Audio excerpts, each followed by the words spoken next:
bienvenue à la réunion session d'information de la ville de Belleville. Fait que ce qu'il y aurait des conflits d'intérêts.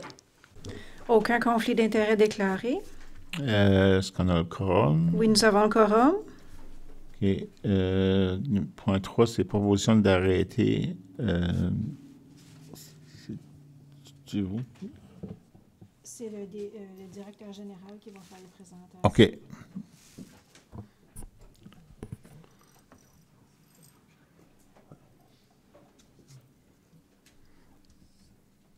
Oui, il va juste le mettre à l'écran.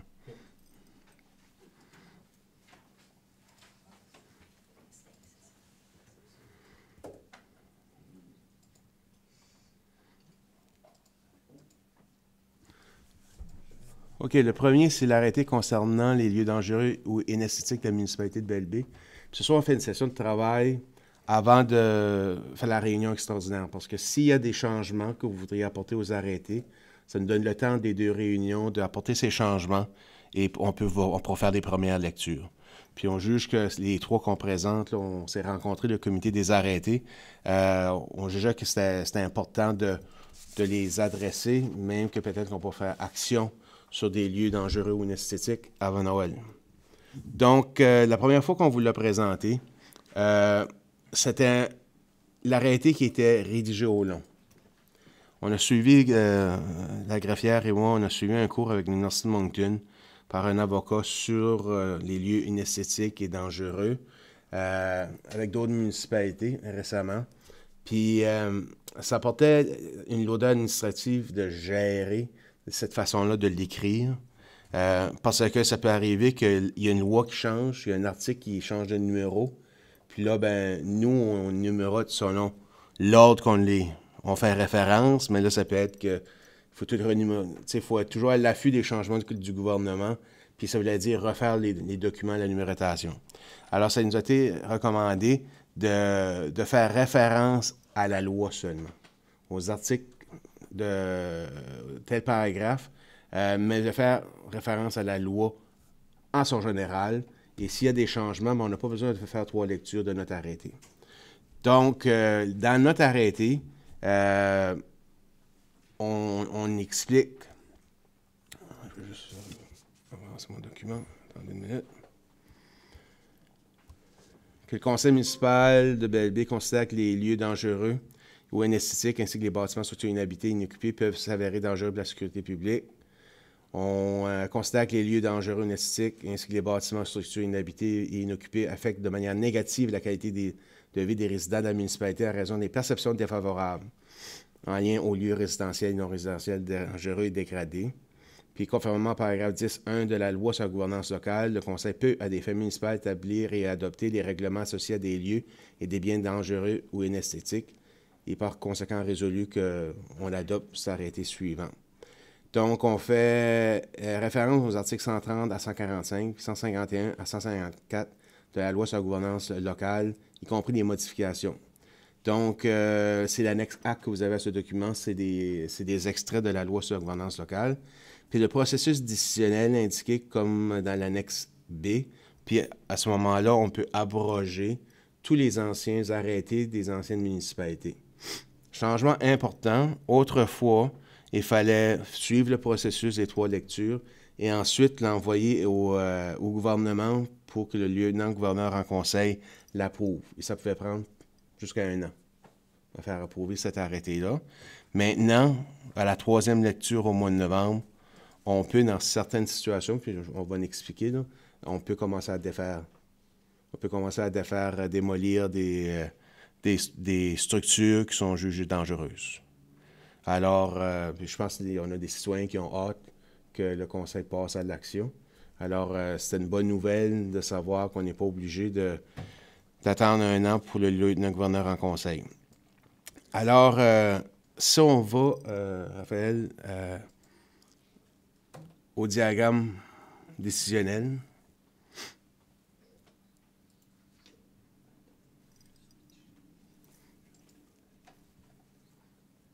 Puis notre conseiller Doucette est en ligne, comme vous pouvez voir. Oui. On peut-tu vérifier si lui nous entend? On peut l'entendre. Non, il est son micro. Est-ce que tu nous entends, conseiller Doucette?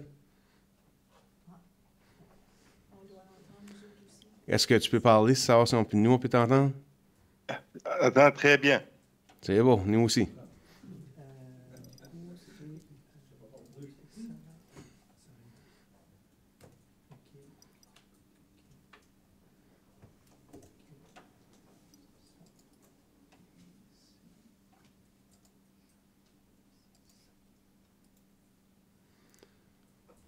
OK. Ça, ça va être notre document de procédure. OK. Ça nous prend obligatoirement un agent des arrêtés municipaux.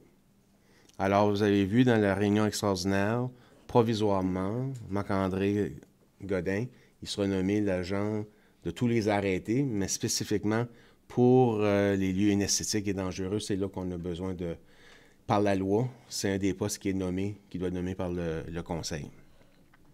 Alors, lorsque vous voyez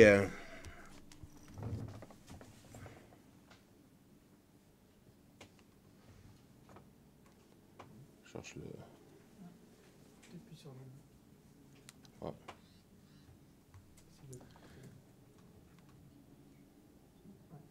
Ah, ben, il n'aime pas être proche dans l'écran. Je vais me lever. Ça commence avec une plainte, soit un citoyen, ou bien le bureau de l'urbanisme, ou bien de M. Godin.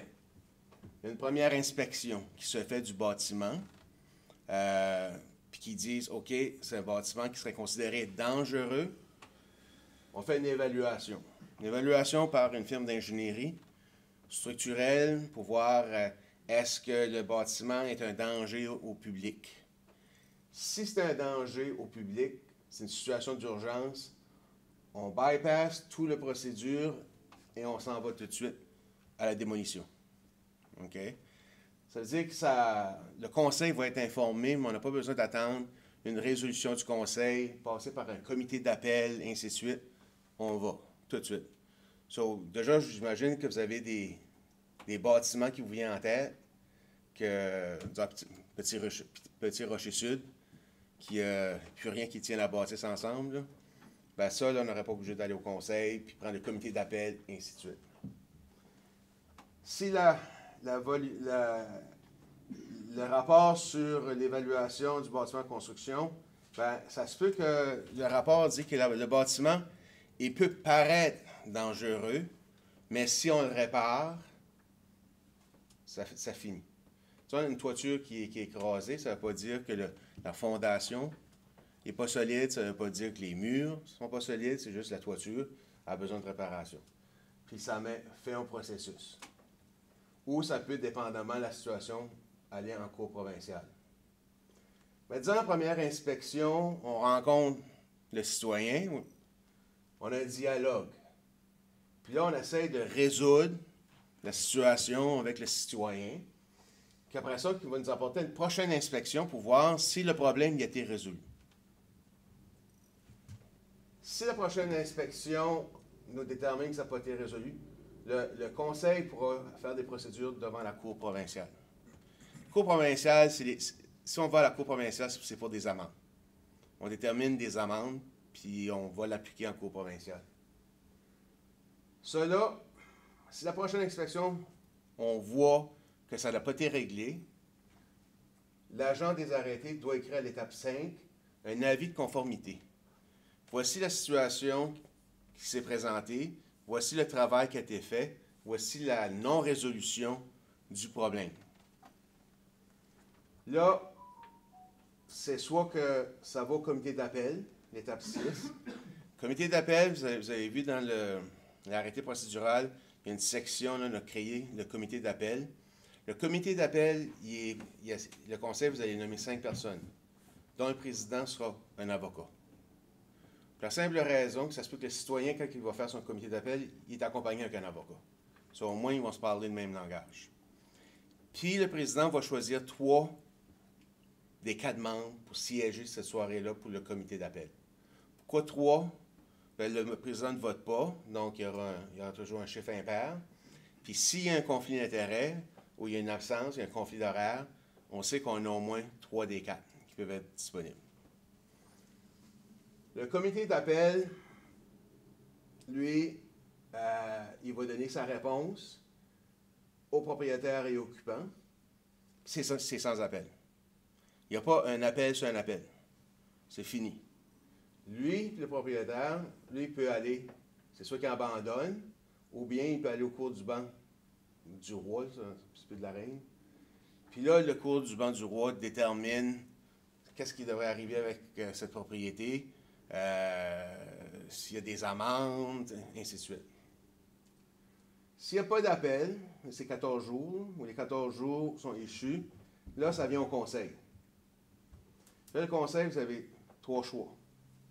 C'est soit vous ne faites rien, ça met fin au processus. C'est soit que vous allez en cour provinciale, puis il y a des amendes, ou bien que vous exigez le nettoyage, la démolition, la réparation ou la collection.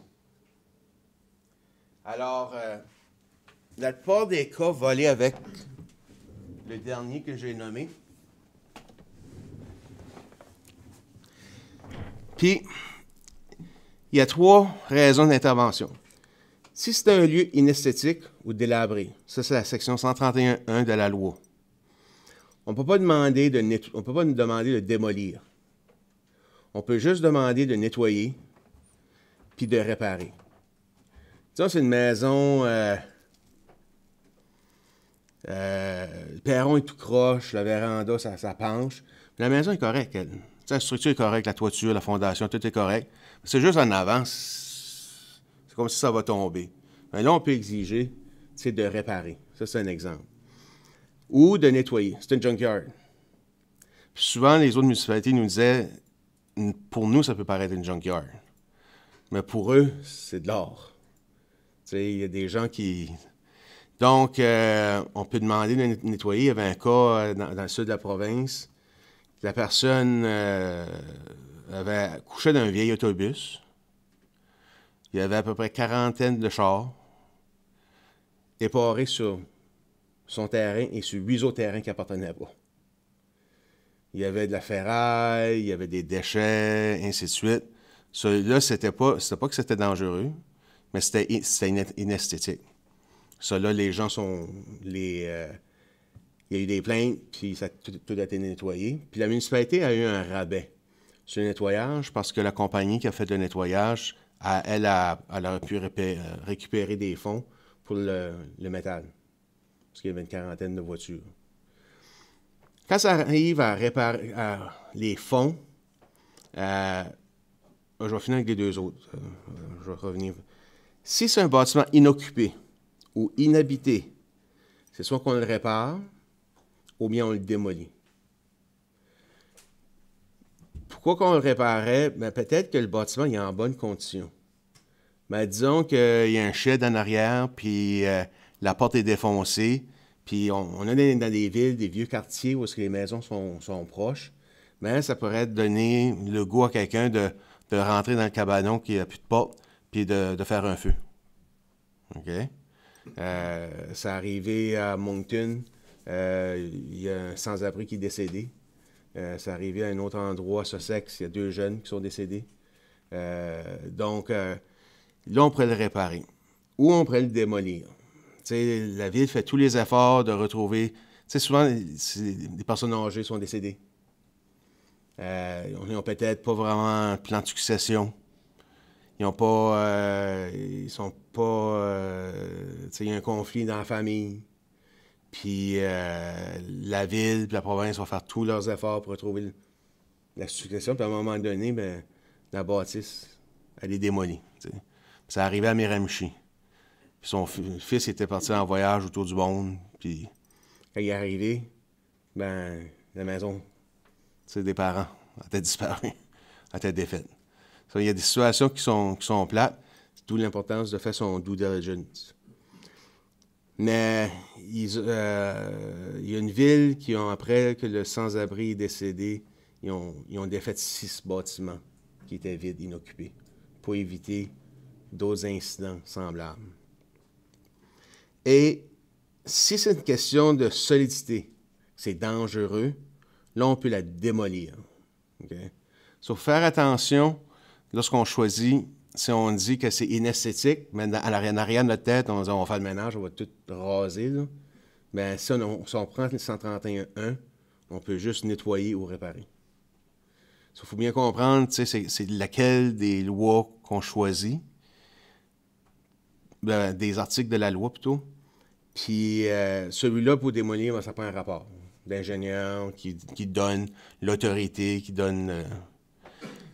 Donc, il y a des frais associés à ça. Puis les frais, on facture le citoyen. Puis quand le citoyen ne nous paye pas, au 31 décembre, on envoie les factures impayées à la province. Avant d'envoyer des factures impayées à la province, on s'assure toujours avec le cas. Voici cette maison-là, voici les étapes qu'on a faites, voici les rapports de structure qui démontrent qu'il faut la démolir, voici les factures reliées à la démolition, et voici les efforts qu'on a faits pour essayer de se faire payer. Puis dans la loi, ça dit lettre enregistrée, appel, de tout noter les façons qu'on a essayé de se faire payer. Puis la province, elle rembourse l'année suivante. Ça, il y a toujours une année de décalage. Ça, c'est comme un cash flow. Si on met, disons, 50-60 000, il y aura toujours 50-60 000 là-dedans, mais jamais la même année. On se fait rembourser le décalage des années financières. Nous, c'est l'année civile, puis eux, c'est le 1er avril au 31 décembre. 31 mars. Puis après ça, ça devient une dette à la province. Sur eux, disons, ça coûte 40 000 pour défaire, puis disons, il y avait des problèmes environnementaux, il y avait peut-être de l'essence ou du pétrole sur le terrain, puis ça coûte 40 000. Là, ce 40 000-là, il s'y est attaché aux taxes de la maison. Sur l'année suivante, le propriétaire, il reçoit son bill de taxes, plus 40 000. Puis là, à ce moment-là, s'il ne paye pas, là, ça passe par le sales tax. Puis là, souvent, les municipalités peuvent voir qu'il y a un avantage de l'acheter parce que peut-être parce que le terrain est situé, il y a peut-être un avantage commercial, développement économique ou touristique, ou bien que la municipalité peut l'acheter puis l'offrir aux voisins adjacents. Si vous voulez l'avoir, vous savez la marchande du terrain, puis diviser ce terrain en deux, puis c'est ça. Dans une ancienne vie, c'est pas mal ça qu'on faisait, là. Puis on pourrait en faire peut-être une dizaine par année. Moi, c'est vraiment, là... il y a des cas qui vous ont été apportés ici là, pour des ordonnances, disons en pointe verte. Parce que c'était plus comme un dépotoir, là. Mais ça, on n'est pas obligé d'attendre pour le ministère de l'Environnement. Notre loi a plus de force. Parce que c'est pas juste ce qu'on voit en avant. C'est toute la junk en arrière. Ça, c'est un lieu inesthétique. Parce que la maison est en bonne et due forme. Mais on pourrait faire le nettoyage et refiler le bill aux citoyens. Donc, c'est une loi qui a de la force.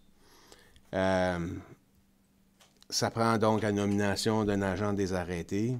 Je vous ai parlé d'avis de conformité, qui est le document clé, le document qui doit être attaché sur la structure, livré en courrier recommandé, comme ça ne peut pas dire qu'il ne l'a jamais eu.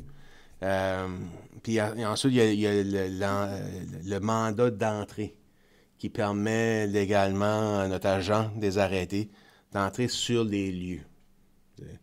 Puis on va rencontrer toutes sortes de situations. Il y a une situation, les cas qu'ils ont vus, il y avait des cas comme plates. Là. La maison était inoccupée, mais finalement, quand ils ont arrivé, le grand-père, il était là. La police était là, ainsi de suite. Il est devenu agressif. Il a frappé un policier pour qu'il le mette en menottes. Quand le policier, puis l'ingénieur et le contracteur sont rentrés dans la maison, ses petits-enfants étaient dans la maison. Ça, il fallait impliquer le développement social, ainsi de suite. Il y avait pas mal, tu sais, c'est des exceptions comme cas, mais c'est des cas qui sont lourds qui peuvent être lourds à gérer. Puis on avait un agent des arrêtés d'Edmundston qui était présent à la formation. Lui, il y avait des exemples récents. Lui, je pense qu'il y avait 200, je pense en Wanda, 200 cas, 200 maisons sur sa liste. Là. So, ça peut monter vite. Là. So, monsieur le maire, c'est ça l'explication pour cet arrêté. OK. Est-ce qu'il y aurait des questions?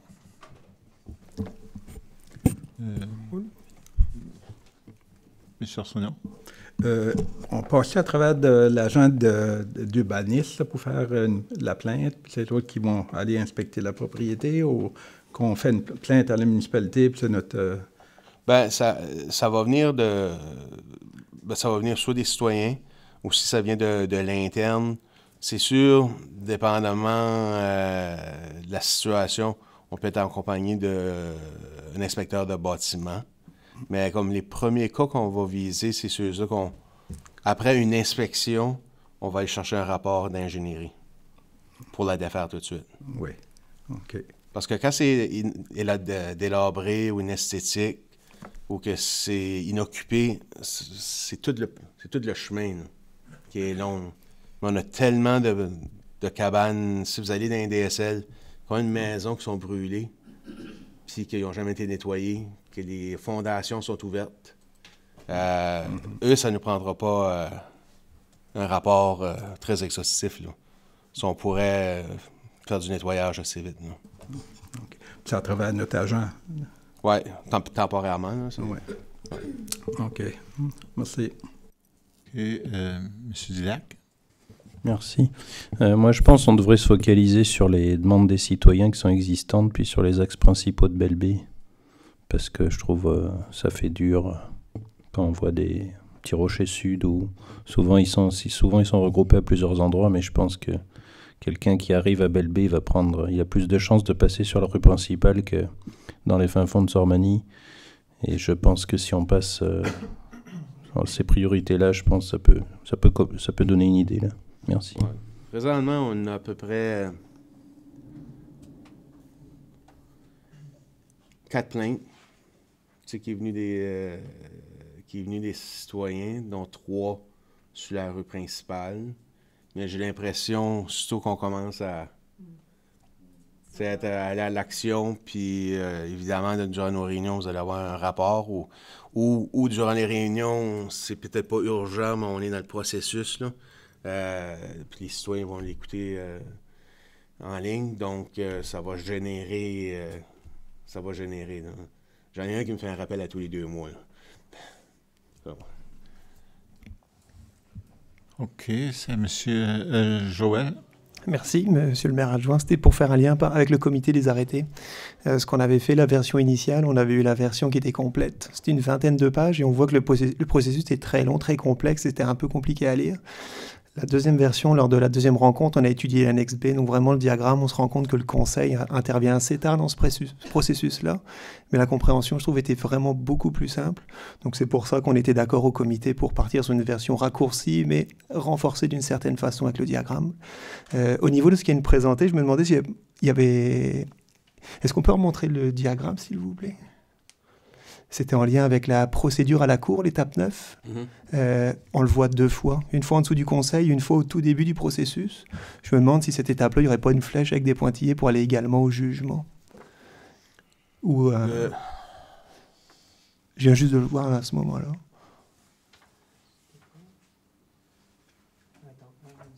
Ouais, je vois juste...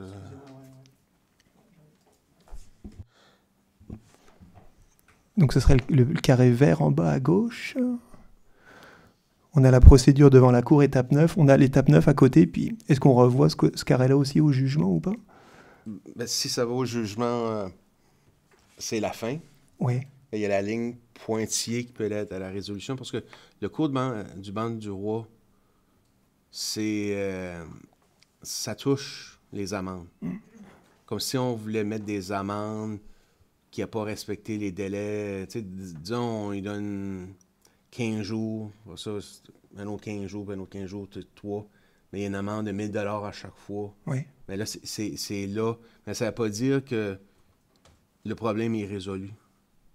C'est pour ça que la flèche pointillée elle revient de nouveau vers le losange de décision. Ah, peut-être qu'on ne parle pas de la même, alors okay. C'est... En bas à droite, t'as dit en bas à gauche, tantôt. Oui, en bas à gauche. Je peux peut-être montrer l'écran vite fait ou... Il y a le premier carré tout en bas. Ah, il est... Il y a le premier carré, le plus grand. Lui, il va nulle part, en fait. Je pense qu'on devrait peut-être le pointer au jugement qui est vers la droite pour continuer le processus. Ah, ça... OK, Wanda. Parce que celui qui est juste au-dessus, l'étape 9, lui, il va vers le jugement. Celui-là vers la droite, ouais.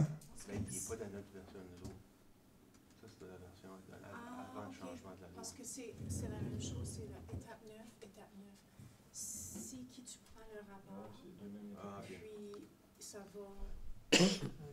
Où donc on peut faire... C'est parce que ça vient pas de la même place. Ouais. Enfin, c'est pour ça que je m'interrogeais, je voyais 2 fois étape 9, c'était pour ça. Parce que moi, je ne l'avais pas sur ma feuille du cours, mais dans le binder, probablement, il y avait ce carré-là qui apparaissait. Là. So, OK. Ben, c'est que ça peut aller devant la Cour provinciale avant, pour les raisons, pour les amendes, puis on pense que ça va régler. Sinon, ben là, ça revient. Vous voyez la ligne pointillée verte qui devient rouge, là, pour aller à l'étape 5 en jaune, là. Ben c'est là, ça peut retourner à l'avis de conformité, puis tout le processus là, formel. Là. Donc, un bon diagramme, ça fait du bien, oui. Ouais. Madame Larivière. Merci. On va avoir un agent, Marc-André Godin, qui va être par intérim ou en attendant? En attendant, oui. Puis alors, le but, c'est d'avoir un poste pour ça? Oui, ou? on l'avait adopté dans l'exercice budgétaire. Oui. C'est juste, on n'a pas eu le temps encore de le sortir. Mais ayant suivi la formation, on sait à peu près, avec les changements avec la loi, tu sais, qu'est-ce qu'on a de besoin. Il y a des plus petites municipalités, il faut en faire avec une compagnie. Mm. Tu sais, dans la région du Sud, les villages là, de 2-3 000 habitants. Mais nous, on sait que si on ajoute tous les arrêtés, il va de l'ouvrage là, pour... Okay, c'est pas juste inesthétique. Non, là. c'est pas juste... Okay, j'allais me demander s'il y avait du travail pour 1.0, là, pour... Oui, bien, tout de suite, c'est parce qu'on demande souvent à la police ou bien aux inspecteurs de bâtiment de faire ce travail-là. Puis, exemple, tu as un food truck qui s'installe. Ben, y a-tu payé son permis? Tout de suite, c'est la police qui va. OK. Les coques. Là, c'est l'inspecteur de bâtiment, puis la police qui y va. Ben, c'est qu'on les décharge de leurs responsabilités, mandataires, puis moi, je trouve que chaque fois qu'on envoie à la police pour des food trucks ou des peddlers, c'est une perte ça coûte cher. Ouais. OK, merci. OK, est-ce qu'il y a d'autres questions? OK. Maintenant, on va passer au point 3.2, réalité procédurale du conseil municipal de la municipalité de Belle-Baie.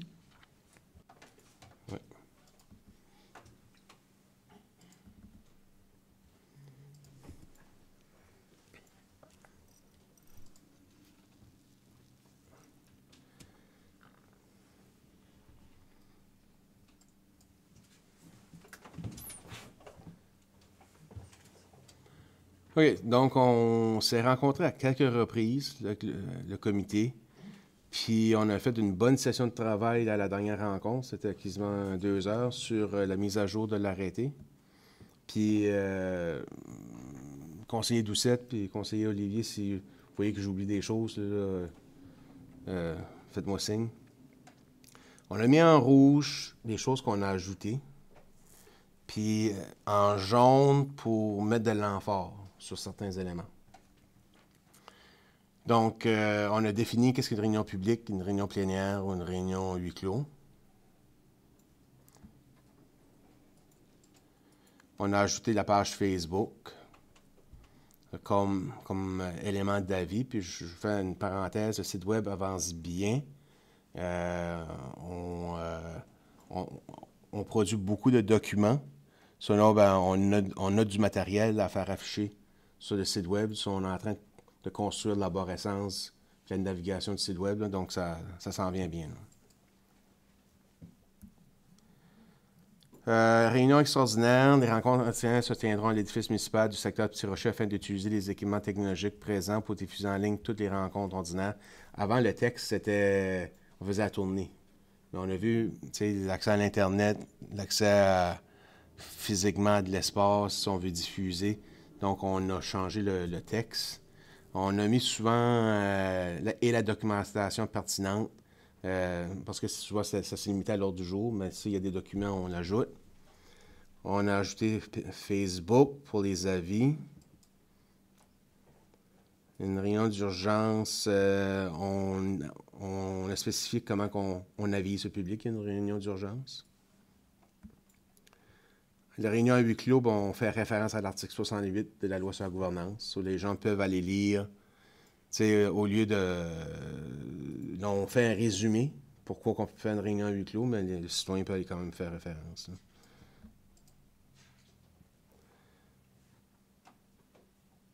Dans l'article 7, participation à distance à une réunion du conseil. Donc, B, on demande 2 jours ouvrables avant la tenue de la réunion, c'est pouvoir faire des tests de connexion. OK.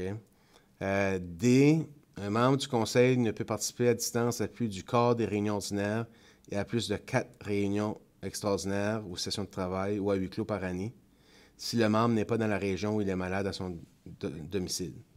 So, on a spécifié du langage qui est dans la loi.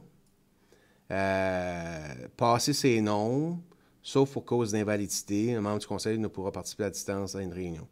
Donc, on a 12 réunions ordinaires dans un an. Une personne peut être peut participer à distance à 4 de ces 12 réunions-là. Rendu à la 5e, en moins c'est un cas d'invalidité, elle ne pourra pas participer à distance.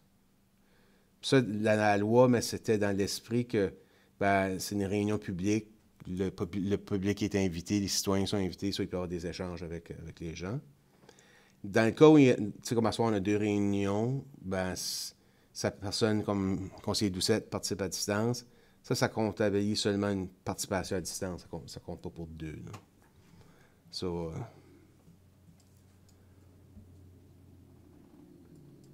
après ça, on va à l'article 10, maire suppléant. Celui-là, ça a été débattu beaucoup dans le comité.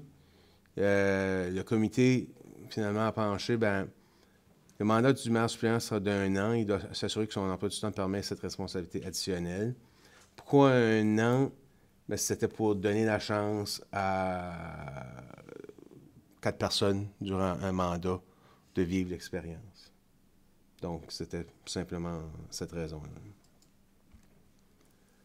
Beaucoup des municipalités, c'est la formule utilisée pour cette raison-là, entre autres. Là, on tombe dans l'ordre du jour. So, le flow est dans nos réunions ordinaires. So, on a décidé, quorum puis conflit d'intérêt, de placer les affaires nouvelles tout de suite. Parce que des fois, les affaires nouvelles, il aurait pu être adressé. On attend à la fin, mais ça aurait peut-être nourri des discussions dans des résolutions et ainsi de suite. Oui. Mais justement, ça, c'était une question que j'avais par rapport à ça. À date, on n'a pas eu d'affaires nouvelles, je pense. Hein? On a eu une. Une? 2. Les poubelles. OK. Mais ça veut dire qu'on a ça avant l'adoption de l'ordre du jour. Est-ce que ça dérange quelque chose? J'essayais de comprendre comment ça affecte d'avoir des affaires nouvelles dans l'agenda pour les discussions, parce qu'on va discuter d'affaires nouvelles. On va discuter de l'affaire nouvelle. Je vais vous donner comme exemple les déchets. Ça serait écrit 4.1, le contrat de déchets. Puis là, s'il y a une discussion qui mérite que vous jugez que ça fasse une résolution, rendue à l'item 5, à l'adoption de l'ordre du jour, il y a une résolution qui sera demandée d'amender l'ordre du jour et ajouter dans l'item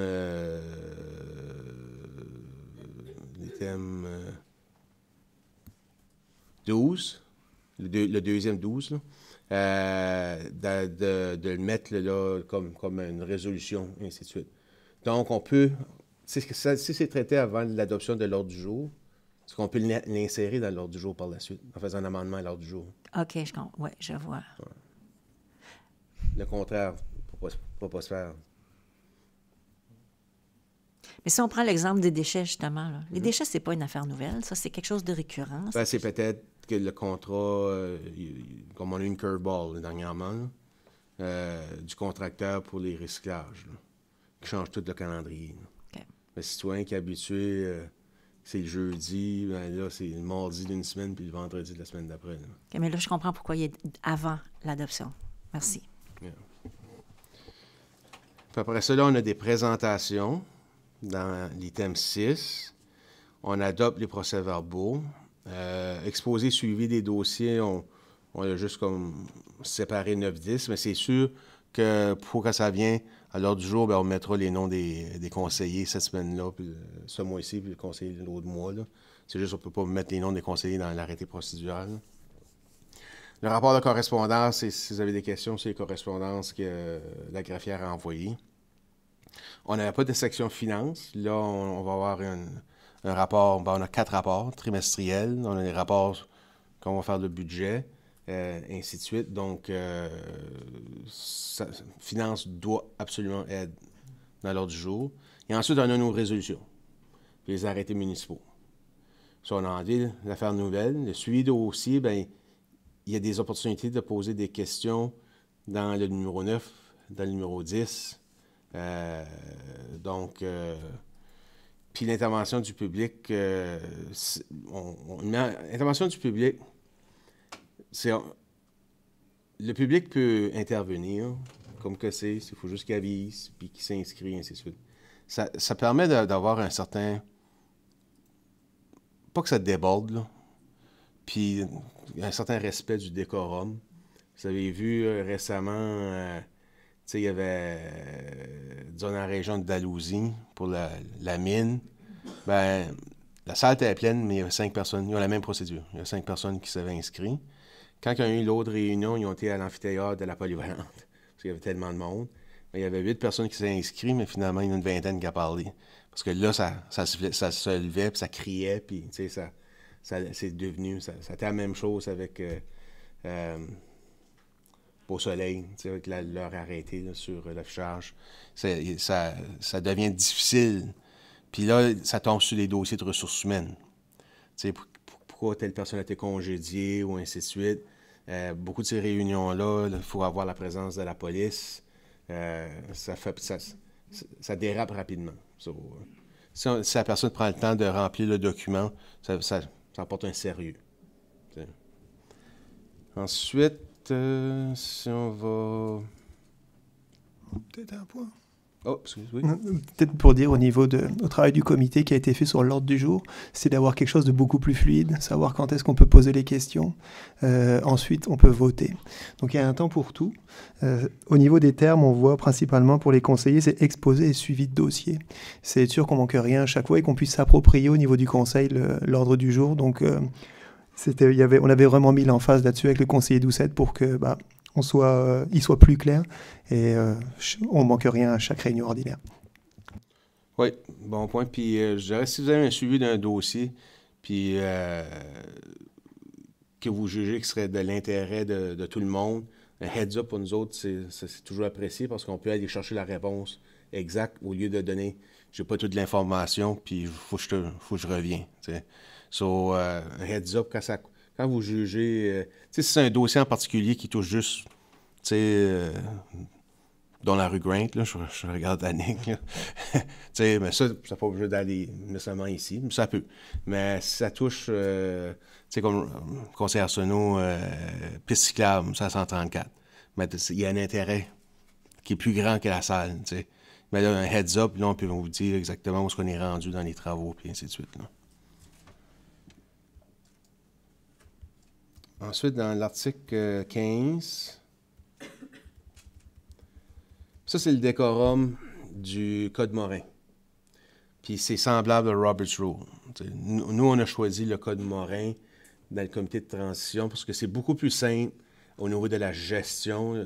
Robert's Rule, il y en a qui sont des experts, puis c'est quand même un livre de 400 pages. Ça, c'est le débat.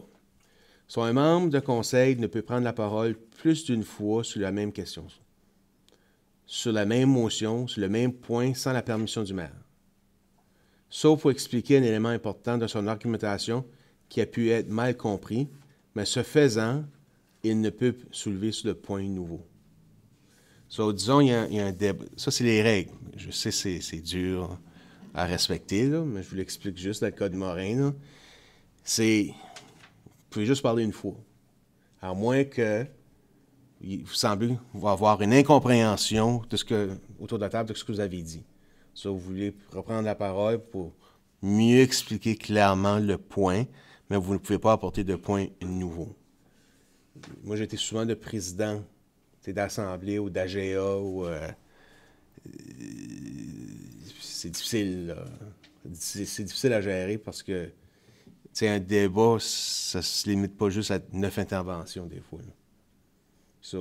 Mais c'est juste, je l'ai mis en jaune, juste garder en tête, si tout le monde a compris votre point, mais vous pensez qu'il y a un point nouveau qui pourrait alimenter, je pense que le maire va le permettre, là, parce qu'à la fin de la journée, le conseil, vous vouliez prendre la meilleure décision pour les intérêts des citoyens. Il y a la durée des exposés, pas plus que 4 minutes, à moins d'avoir la permission du président. C'est juste pour garder que ça roule, mais ça se peut, c'est un dossier, moi, je ne sais pas, vous représentez la municipalité, c'est un dossier de ressources humaines avec Vitalité, puis Vitalité a besoin de la collaboration de BLB pour du logement. L'intervention sera probablement plus que 4 minutes. Sauf en cas de décision contraire prise à une majorité des 2/3 des membres présents, une réunion ou une soirée où il y a plus de réunion, elle ne peut pas durer plus de 3 heures. Ça, il y a quelques endroits dans la loi que c'est pas juste 50 plus 1 des votes. Ça, c'est un exemple. Okay? C'est 2/3. Okay? 2/3 des votes, ça veut dire c'est pas rien que les membres présents, c'est le conseil. Vous êtes 9, ça prend 6. Comme à soir, vous êtes 7. Avec le conseiller Doucette. Mais disons, on serait 5 conseillers, puis le maire, ça passerait. Ça passerait, parce que le maire serait considéré. Il y a une autre situation, urbaniste, on va contre l'avis du cru, 2/3 du vote. Il y a très rare que c'est 2/3 du vote. Habituellement, c'est 50 plus 1. Mais il y a quelques occasions, c'est 2/3 du vote.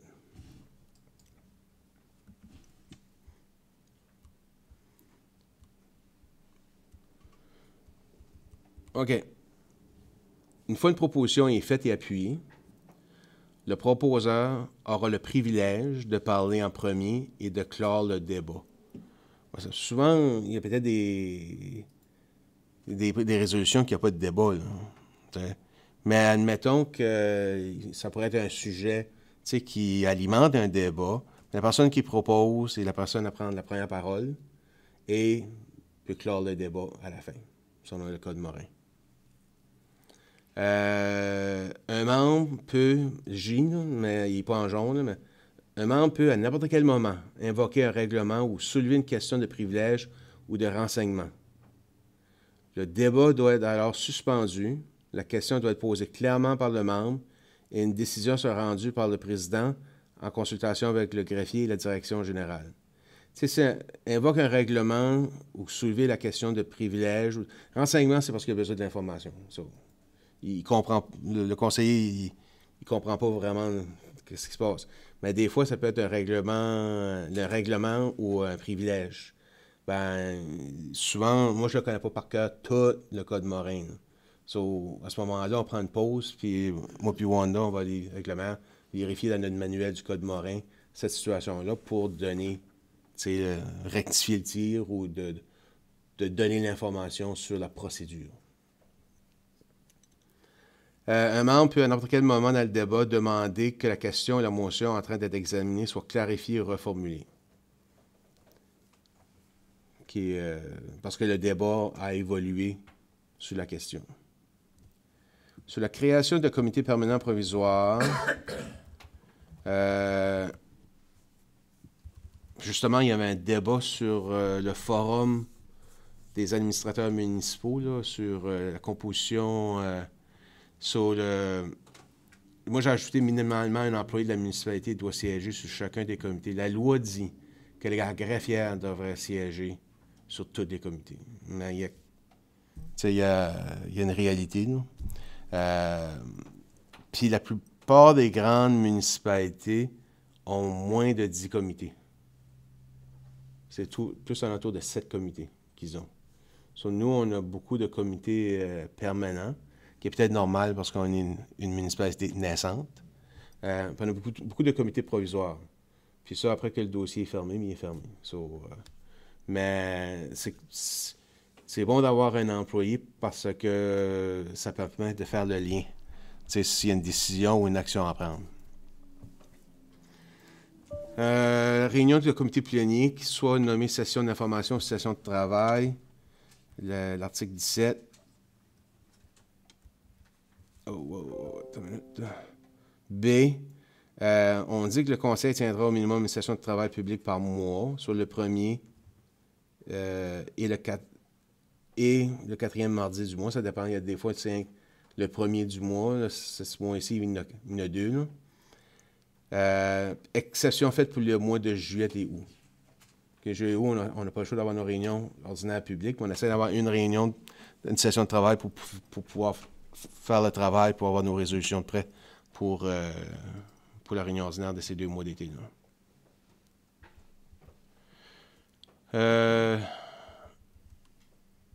OK, pour ça, l'avis de convocation, c'est 48 heures. Avec la documentation pertinente.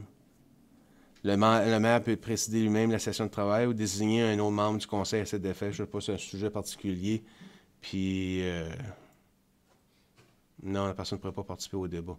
La loi permet que ça peut être quelqu'un d'autre que le maire ou le maire adjoint de présider une session de travail.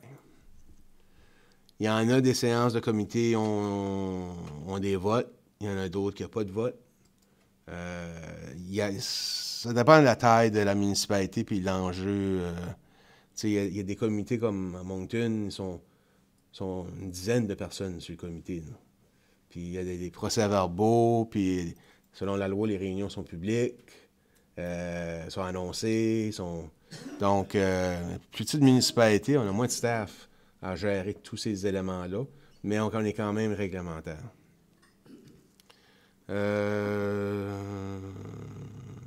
Lorsque le conseil s'est conçu, le J, on a juste ajouté session de travail. On a juste spécifié session de travail à tous les endroits. Là. OK.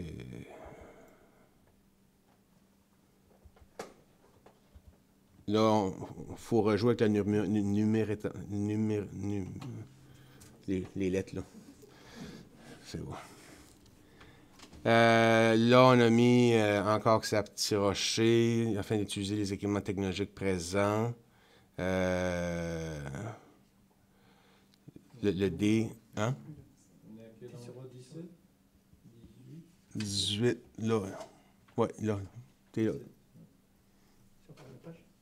Non, t'étais à la bonne place, là. Ouais. Un avis de page Facebook, documentation pertinente,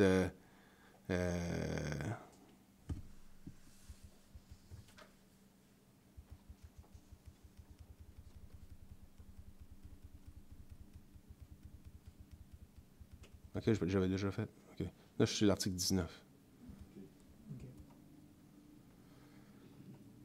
Le maire nomme les responsables des comités et en collaboration avec la direction générale, le maire nomme le ou les employés rattachés au comité. Si c'est le loisir culturel, ben, il va me demander si Guylaine Peggy ou une autre personne peut siéger ou ainsi de suite. La création des comités spéciaux. Je pense que c'est... monte encore la page d'avant. On a juste changé le titre pour les comités spéciaux, qui sont souvent des comités provisoires.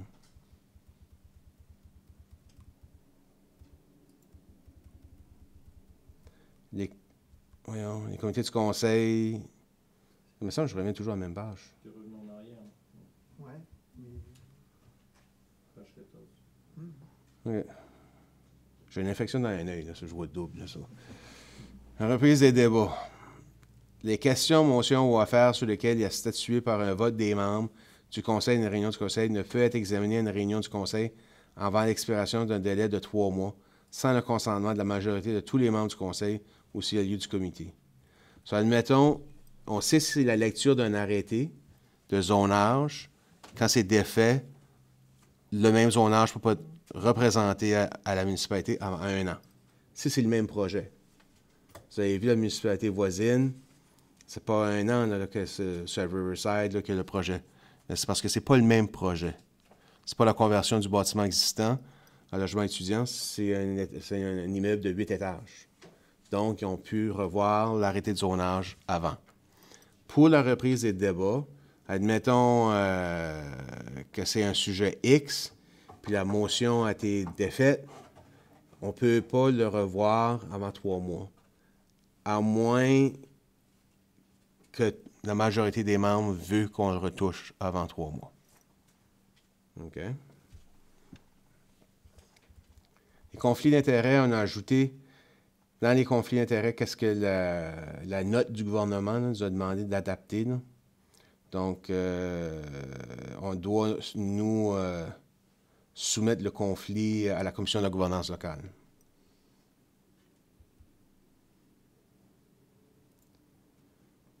Comité d'appel d'édition concernant un lieu dangereux ou inesthétique.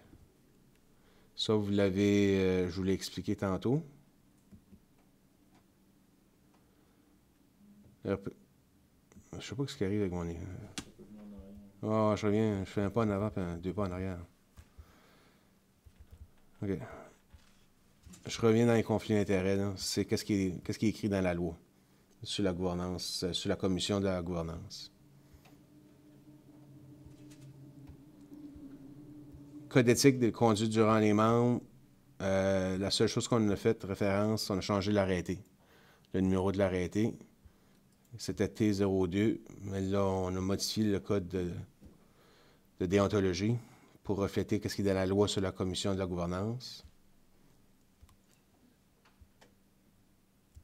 Là, je suis rendu à la page 28, là, 18, excusez, l'article 23. La seule chose, c'est ça que je vous ai expliqué. Si quelqu'un veut intervenir au podium, il y a 48 heures de préavis. On a ajouté dans la section 26 les pétitions, parce qu'on n'indiquait pas quoi faire avec les pétitions. T'sais. Donc, il y a un formulaire dans l'annexe A que le greffier municipal les traite. Seuls les citoyens de la municipalité de Belleville peuvent présenter une pétition au conseil municipal. Qu'est-ce qui se passe ailleurs? Faire une pétition, ça ne nous touche pas. Ça. Sur réception d'une pétition, le greffier peut l'inscrire à l'ordre du jour de la prochaine réunion ordinaire en entier ou sous forme de résumé, soit la renvoyer aux membres de l'administration pour qu'elle fasse un rapport au conseil ou au comité approprié au conseil, la renvoyer aux membres de l'administration pour qu'ils donnent suite ou y répondent, ou une copie de la réponse de l'administration sera envoyée au conseil, la renvoyer au maire pour prendre réponse directement avec copie de la réponse du maire envoyée au conseil, la distribuer individuellement aux membres du conseil à titre d'information si elle n'exige pas d'autres mesures de la part du conseil. Ça, c'est ça qu'on peut faire avec une pétition. Règle générale, on l'accepte. Puis il n'y a pas vraiment... Souvent, il n'y a pas d'action à faire là, sur la pétition. Les gens... À moins il y a quelque chose qui est contre un zonage. Ou bien c'est quelque chose comme en Richibouctou, la senteur, tu sais, qui va... mais là, à ce moment-là, la pétition, il y a des actions à faire. Là. Cette personne à l'origine de la pétition doit être clairement identifiée sur la page frontispice de la pétition, avec son adresse. Elle peut être en anglais ou en français, mais il faut que ça soit lisible. La pétition doit être accompagnée d'une description précise de ses objectifs et dans un langage non discriminatoire, respectueux, convenable et modéré.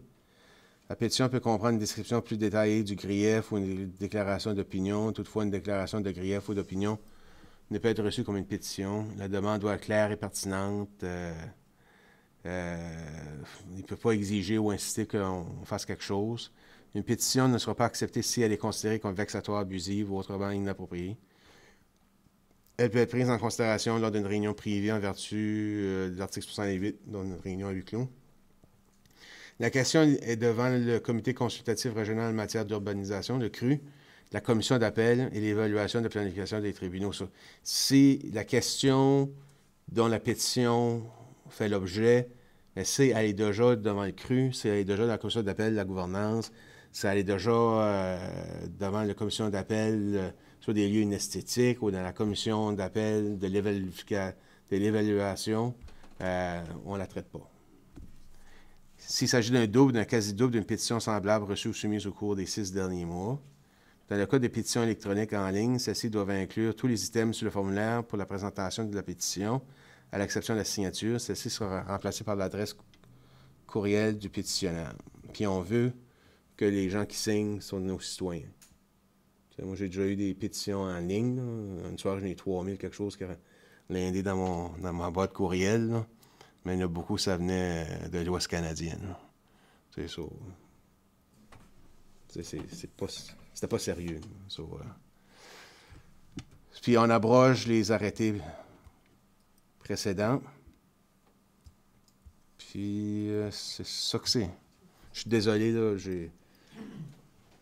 mon curseur ne suivait pas dans mon PDF, là, mais avez-vous des questions? Est-ce qu'il y a des questions? Mme Larivière? Oui. J'aurais dû le mentionner plus haut, mais j'ai réalisé qu'on était sorti des comités. Alors, les comités qui sont, comme par exemple les bassins versants, la CSR, MADA, est-ce que ça fait partie... Parce que ce que je lisais, c'était des comités plus comme à l'intérieur de Belle-Baie. Est-ce que là-dedans, c'est... Parce qu'on a été nommés pour aller dans ces comités-là, mais j'ai pas vu. Non, c'est parce qu'on n'est pas on n'est pas assigné la gouvernance, la gestion de ces comités-là. On ne peut pas le mettre dans notre arrêté procédural. Mais quand on parle de comité, la création d'un comité, ben c'est le conseil et le maire qui décident de créer un comité. X, puis le mandat du comité X, puis la membriété du comité X. Mais tu sais, on n'a pas l'autorité de nommer les bassins versants parce que c'est un comité externe. Mais il y a quand même les comités, les bassins versants, eux, dans leur CA, il y a un siège de réservé pour un élu de Belledune, un élu de Belle-Baie. Oui. Mais donc, il y a une façon de faire pour décider quel élu va être. Mais je ne le vois pas dans ça ici. C'est juste ça. Oui, c'est juste parce que bassin versant fonctionne de cette façon-là. Pardon? Bassin versant fonctionne de cette façon-là, mais MADA peut fonctionner d'une autre façon pour la nomination d'un élu ou... les comités externes ont leur propre. OK. Il y en a qui sont enregistrés, il y en a d'autres qui ne le sont pas. Donc, c'est pour cette, raison-là. Merci. Mais comme vous donnez un exemple, la BAC.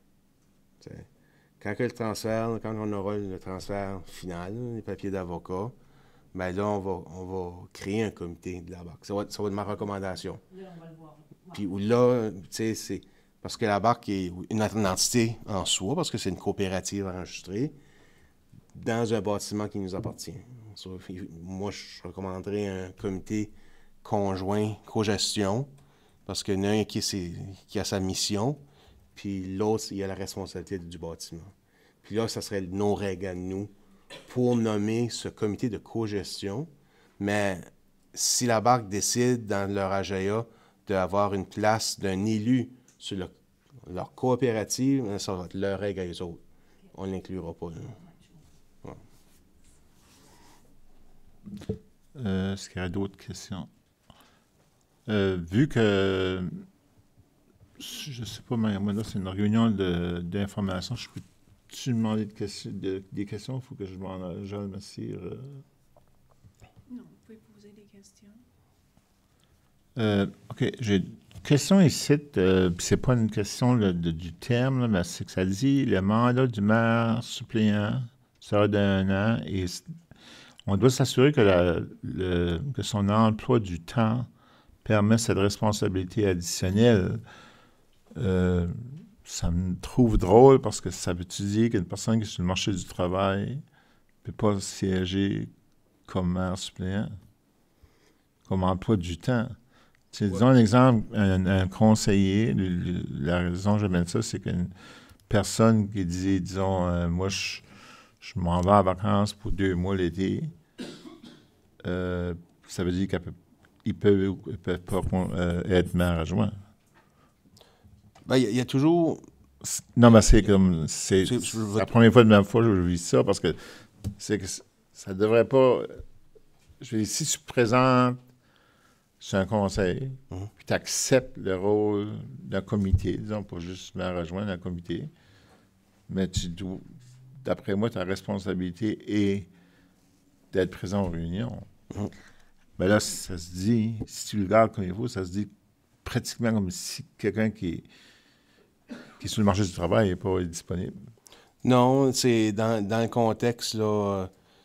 Tu sais, le maire, il est souvent présent, c'est dans un cas exceptionnel. Puis c'est pour ça, dans la résolution de la rémunération des élus, on avait ajouté là, le dédommagement de quelqu'un qui est sur le marché du travail, qui doit s'absenter pour des raisons du conseil, pour des fonctions du conseil, peut soit demander à son employeur de facturer la municipalité pour aller, tu sais, la perte de revenus pour pas que l'élu soit pénalisé, ou bien, puis on avait défini, si je me souviens bien, là, il y avait, conseiller Arsenault, là, il y avait, si c'était une demi-journée ou un quart, ou ainsi de suite, là, il y avait des règles, là. Je sais pas s'il y en a qui ont fait la demande, là, honnêtement. Mais disons, ça veut dire que si je comprends bien, qu'est-ce que vous me dites là, comme un exemple, jeudi, je pense. Jeudi, il faut que je me rende à Petit Rocher, présenter des... ça fait que là, il faut que je chaude mon travail. Ça fait que là, je peux charger la municipalité pour... Si j'ai vendu 5 véhicules cette journée-là, j'ai fait 5 000 $. On fait une moyenne sur des 365 jours. Non, ben c'est ça que c'est, parce que j'ai jamais chargé la municipalité. Ça fait que réellement, je vais y aller. Si je vois rétroactive, ça veut dire que la municipalité va me doit de l'argent pas mal.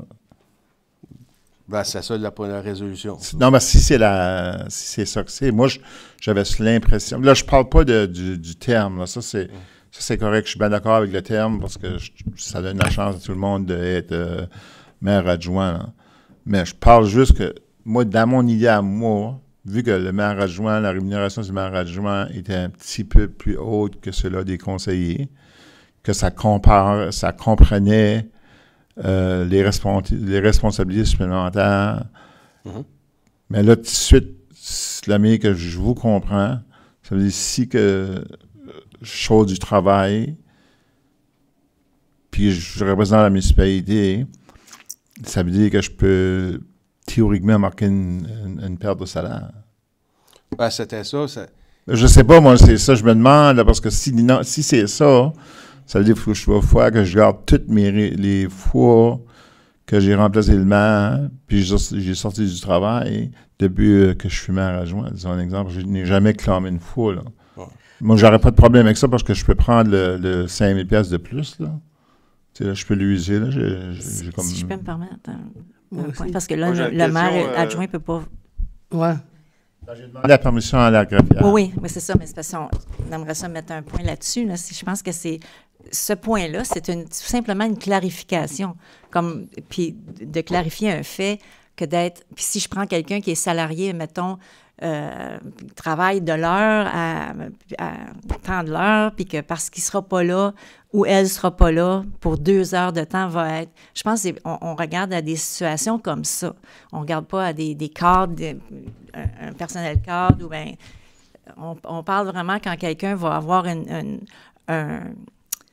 se faire couper son salaire, si on veut, parce qu'il a été sorti de son travail pour aller faire représenter le maire ou faire un travail pour la ville. Je pense que c'est un peu ça. Puis aussi pour ce qui est de clarifier le fait que je pense que c'est pour faire comprendre aux gens que c'est le maire adjoint ou mairesse adjointe, je sais pas comment, la personne qui va remplacer le maire va le faire peut-être plus souvent qu'un comité, puis de s'assurer tout simplement que la personne peut se rendre dans ces dans les diverses fonctions. Il y en a qui ne se rendent pas compte, justement, qu'il faut qu'ils se déplacent un peu plus. Puis alors, c'est tout simplement de pouvoir avoir... La municipalité a quelque chose d'écrit pour dire, ben regarde, c'était là, c'est comme ça. Puis si tu ne peux pas le faire, ben on va trouver quelqu'un d'autre, mettons. Mais c'est tout simplement une clarification. Moi, je le vois comme ça, comme n'importe quel autre arrêté où est-ce qu'on clarifie des choses, comme les conflits d'intérêts ou comme la déontologie, on clarifie les choses. J'aurais un commentaire, moi. Oui, M. Lucette? La raison, si vous permettez, M. le directeur général, qu'on a mis ça, c'est quand un maire adjoint est mis par la municipalité, c'est si qu'il manque, un exemple, il faut qu'il remplace le maire, il y a une rémunération. Si on est obligé de demander à un autre conseiller de remplacer le maire adjoint qui est supposé le remplacer, c'est pour ça vient là la disponibilité. C'est ça la raison pourquoi ça a été écrit comme ça. Là. Puis il n'y avait pas de question de payer plus ou le maire adjoint a une rémunération fixe. C'est ça qu'il fait pour remplacer le maire. Ben, si on a mis ça dedans pour dire que si une personne est disponible, si elle ne l'est pas plusieurs fois, ben c'est pourquoi ce qu'on le paye. Ça vise personne. C'était rien pour l'écrit dans nos documents. Anne avait une question. Juste vite, quand on était à Beresford, on avait parlé de ça aussi. Mais je pense que si tu as une perte de salaire, si ton salaire est coupé de tant d'argent parce que tu es sorti une demi-journée, une journée, à ce moment-là, la ville compense. Mais s'il n'y a pas de perte de salaire, je pense qu'on peut pas faire une réclamation. C'est difficile. Ouais. Je veux dire, je le comprends parce que j'ai pas venu au monde. Je ne suis pas un argument avec personne, là. Mais c'est que dans mon domaine à moi, je suis toujours sur une perte de salaire. Parce que, tu sais, je veux dire, si je sors du bureau, c'est que... Puis, dans le fait, ça me coûte de l'argent pour être... Ça, c'est pas les autres conseillers qui ont décidé que je m'ai présenté, là. Mais moi, ça me coûte de l'argent d'être conseiller, là, parce que... Mais dans ce cas-là, tu n'es pas disponible. Donc, tu remplaces... Ben, disons, j'ai pas disponible. Non, mais si tu... si ça vient... comprenez pas la situation. Vous dites, un exemple... quand il y a un exemple, dans ce cas-ci, là, est-ce que monsieur le maire ou le conseil m'a voté maire adjoint? Puis je pense pas qu'il y a une fois, ou peut-être une fois dans 2 ans que j'ai pas pu remplacer le maire. Tu sais, ça... Mais ce que je veux dire par là, c'est que je n'étais pas au courant de la perte de salaire. Je n'étais pas au courant que si je m'absente du bureau, que je peux clamer une perte de salaire. Mais si tu as eu une perte de salaire... Ben oui, j'ai des pertes de salaire à chaque fois que je suis au bureau. Ouais. Ben oui, je peux le démontrer facilement. Tu as vendu un char, ouais, whatever. Ben moi, j'aimerais juste proposer que si une situation particulière, peut-être qu'on ça pourrait être discuté peut-être hors de la réunion. Oui. OK. Est-ce qu'il y a d'autres questions? OK, c'est beau. Juste un point que j'avais demandé à Wanda, si que j'étais correct, vu que c'est une réunion d'information, c'est pas une réunion de... Non, c'est juste que si c'est spécifique à une situation particulière, peut-être que ça pourrait être comme discuté. Non, ben je demandais la raison, comme vous, comme Mme Noël, vous travaillez. Puis si disons que le poste de maire adjoint vous intéresse, puis d'après vous, à cause de votre ouvrage, vous n'êtes pas capable de... Ben non, parce que moi, je ne suis pas disponible. Ouais. C'est pour ça, ouais. OK.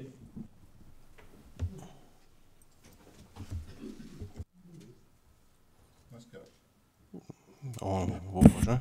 Oui. L'arrêté sur le code de déontologie des membres élus du conseil de la municipalité de Belle-Baie. Vraiment, je ne suis pas trop arrêté sur le rouge, sur le jaune. Vraiment, c'est la section... je vais m'arriver. J'arrive, là. L'article 18, là. 18, oui.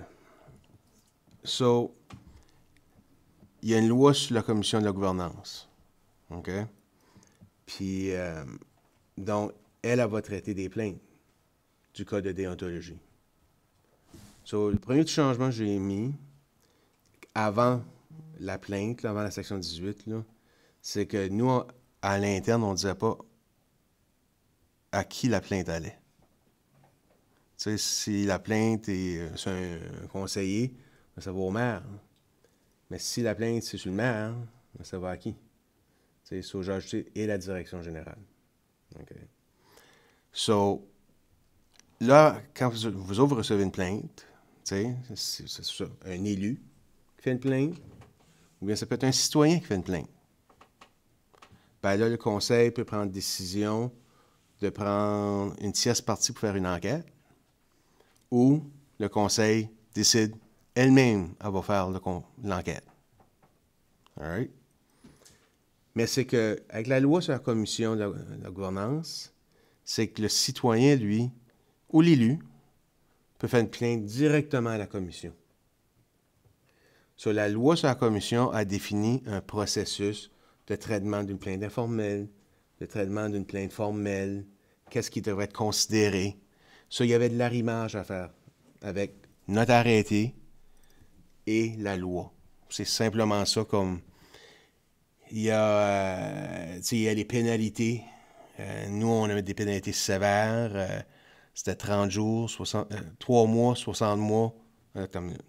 3 mois, 6 mois, puis 12 mois. Oui, j'ai hâte, ça finit. Donc, 3, 6, puis 12. All right? Ben, eux, c'est 90 jours. Et s'il y a une deuxième plainte, c'est 90 jours. OK? Ou si le mandat du terme finit en premier. Il y avait, tu sais, si vous avez une plainte parce que vous avez reçu un cadeau, une enveloppe brune, tu sais, ben, dans la pénalité, ben, c'est remettre l'enveloppe brune de nouveau, tu sais, et avoir d'autres conséquences, ainsi de suite. Ça, il n'y avait pas vraiment de gros changements.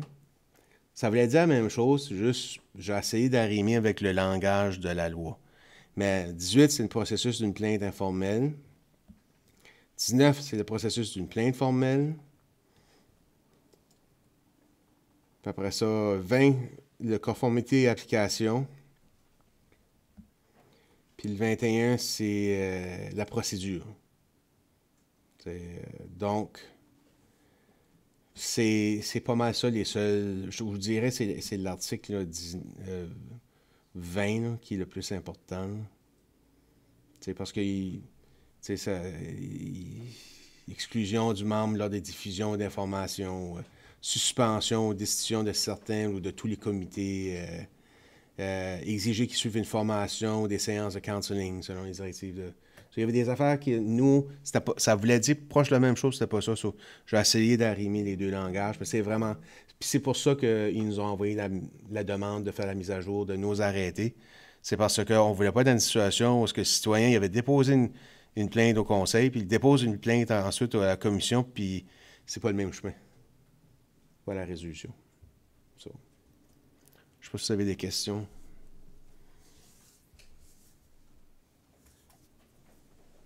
On a signé un document semblable quand on était assermenté. Là, ouais. Là un coup qu'on aura passé cette nouvelle résolution ici, ou cette nouvelle arrêté-là, on va-tu signer de nouveau un autre document? Oui, pour que vous preniez, que vous acceptez que ce changement-là a été fait. Ouais.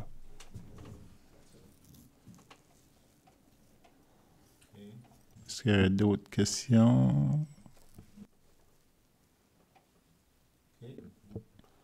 Right. L'autre, le comité provisoire de développement des pôles urbains de la Côte-Maritime. Il y a eu une présentation la semaine dernière au sujet... dans le dernier mois, il y a eu 2 présentations finalement. Donc, ça prend des membres, des élus. Mme Courtin, combien que ça en prend? 2? OK. Puis, on s'est aperçu en discutant à l'interne que des fois, on n'identifie pas de façon appropriée les attentes vis-à-vis d'être membre d'un comité. T'sais. Parce qu'on a beaucoup de comités. On a un comité provisoire, que ça peut être sais, ça ne demande pas de faire de la lecture, tu sais, comme votre comité de la chanson. Là. Ça ne demande pas de faire de la recherche, ça ne demande pas de faire de l'étude. Ça va être des réunions courtes. Tu sais, it is what it is. Tu sais. Tandis qu'il y a des comités comme, tu sais, je pense à l'image de marque. Ça demande beaucoup plus d'investissement, tu sais, des élus et des employés. Tu sais, dans ce comité-là, on est accompagné par des consultants. Chaque fois qu'on est accompagné des consultants, ça demande plus d'efforts. Tu sais.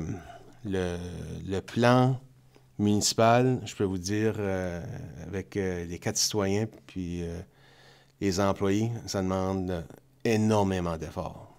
Comme c'est des centaines de pages à lire, c'est de la recherche. Il faut être disponible dans le jour, parce que les rencontres ont lieu dans le jour. C'est des rencontres à 4 heures des fois. On ne pourrait pas faire ces rencontres le soir. La durée de la rencontre, ce serait pas possible. Puis, donc, ça en est un ici que ça va demander de l'investissement. Ça va demander, tu sais, d'être disponible. Les consultants, habituellement, c'est dans le jour. Ça va demander de faire la lecture. Ça va demander de faire de la recherche. Donc, c'est un niveau, tu sais, de travail qui s'ajoute, là, qui est beaucoup plus important que d'autres types de comités qu'on a. Là. Ça, on s'est aperçu, tu sais, surtout avec le comité du plan municipal, là, je garde Marc-André, là, parce que ça coûte 100 pages là, à toutes les semaines que c'est envoyé. Là. Ça mange le temps. C'est un de ces comités-là, ça n'est rien comme ça. Ça nous prendrait 2 personnes, qu'on ferait une nomination plus tard à une réunion publique. Je rends pas ça sexy, là, ce comité-là. Mais je préférerais vous avertir. Je ne me propose pas. Je préfère le dire parce que là, j'ai comité de surveillance financière, ça c'est correct. C'était pour les nouveaux arrivants, a fusionné avec le comité consultatif communautaire qui est en train de se faire. Puis on a une réunion aujourd'hui, puis on en a 3 dans les 3 prochaines semaines. Et ça démarre très fort. Donc juste lui, là, c'est beaucoup. Là, et c'est le jour aussi. Merci. Une question, M. le DG, c'est que je sais qu'on le faisait, disons, pas une révision, mais une révision, disons, disons, après, mettons, chaque année, une révision des membres du comité, si que les membres sont encore intéressés, si que... y a-t-il un exemple, il va y avoir une réunion qu'on va se faire? Oui, ça serait vraiment important de dire, OK, ben là, c'est comme M.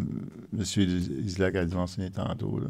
Oui, le maire m'a mentionné qu'il voulait faire, à son retour, revoir avec vous les comités. Je pense qu'il voulait avoir des entretiens individuels pour voir quel intérêt que vous avez, et ainsi de suite.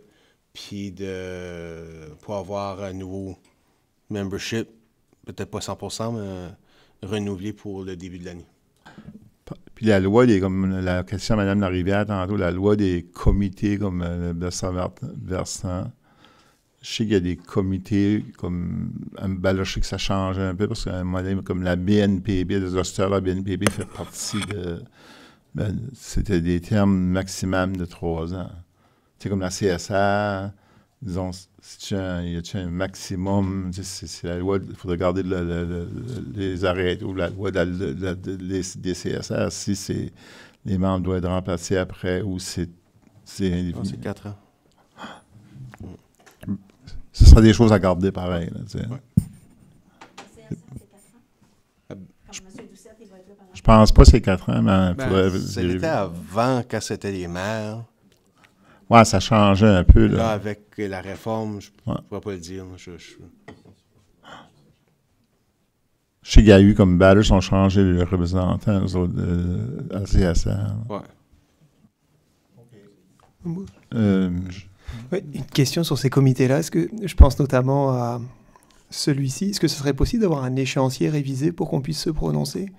Je crois que celui qu'on avait dans l'offre de service, il était un petit peu décalé. C'était pour voir, parce que ça se fait bien, mais je pense que des fois, c'est les préavis qui sont très courts, un petit peu comme dans celui qu'on avait de la CFA. C'est coup sur coup, donc voir un petit peu. Également le plan municipal, je pense qu'il y avait la partie avec les élus qui commençait début 2025, si, de mémoire. Doute qu'on va être prêt en 2000. Il y a tellement de détails. Il y a tellement de... Je perds mes mots, mais c'est juste... On a une grosse job à faire de comité du plan municipal parce qu'il y a tellement de détails qu'on voudrait pas... On voudrait pas que vous en manquiez une. Tu sais, oui. C'est peut-être le comité de révision. Oui, c'est plus si celui-là décale un petit peu, c'est de le savoir. Peut-être ça peut libérer du temps pour les pôles urbains à voir. Parce que... Oui, des fois, un petit peu avec les échéanciers, c'est un peu mêlant, mais peut-être qu'on peut en prendre beaucoup. Moi, dans mon cas, s'il y a plusieurs centaines de pages, c'est un comité qui m'intéresse, comme les arrêtés.